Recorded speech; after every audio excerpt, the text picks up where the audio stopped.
This Friday, rain showers and thunderstorms are likely across almost the entire South Africa. So there's a high probability you'll get drenched if you're outside at some points on Friday, especially in the dark blue and pink shades over central, southern and northeastern South Africa, where we already have warnings in place for 8 of the 9 provinces. So here's the details.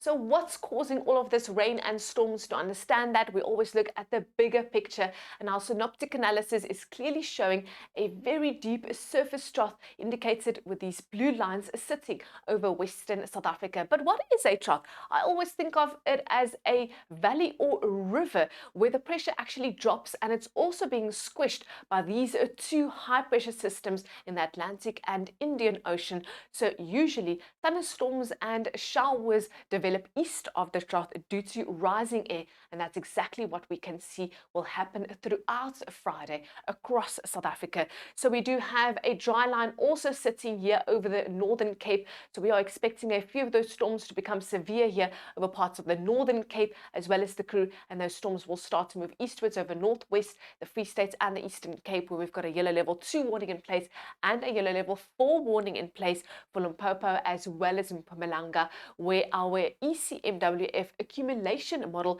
is picking up in those regions up until Friday night in the shades of pink. More than 50 millimeters could accumulate, and this could likely lead to localized flooding. That's why we've got that warning in place, and also a few places here in the Free State and the bordering regions of the Northern Cape and Eastern Cape could also see some localized flooding throughout Friday.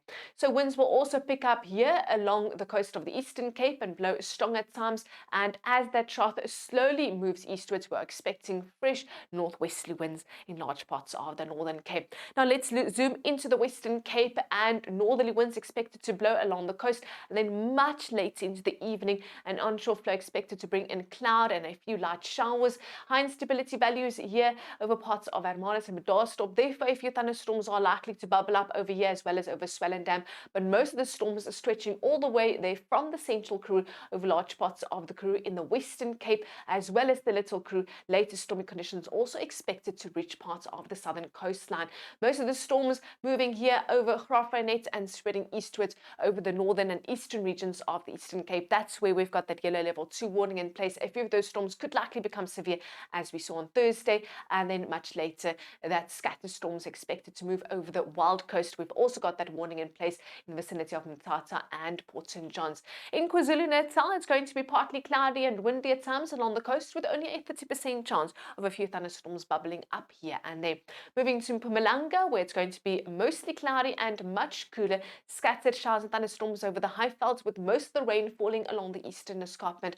That's where we've got that yellow level 4 warning in place, as well as over the escarpment of Limpopo and parts of the low velds. Continuous rainfall could lead to localized flooding over large parts of Limpopo on Friday, so please just be cautious and prepared. Moving to northwest, with high instability values over the bordering regions of the province as well as the Northern Cape, I'm sure a few of those storms could likely become severe, resulting in a hailstorm or a quick heavy downpour. Similar for the Northern Cape, due to the dry line and the surface trough, we're expecting a line of storms to develop over Upington, Carnarvon and Sutherland and slowly move in an eastwards direction, and they could likely become severe, with stormy weather also expected to reach large parts of the Free State. Widespread showers and thunderstorms expected, and as we've seen, a few of those storms could result in a localized flooding, so please be prepared and cautious.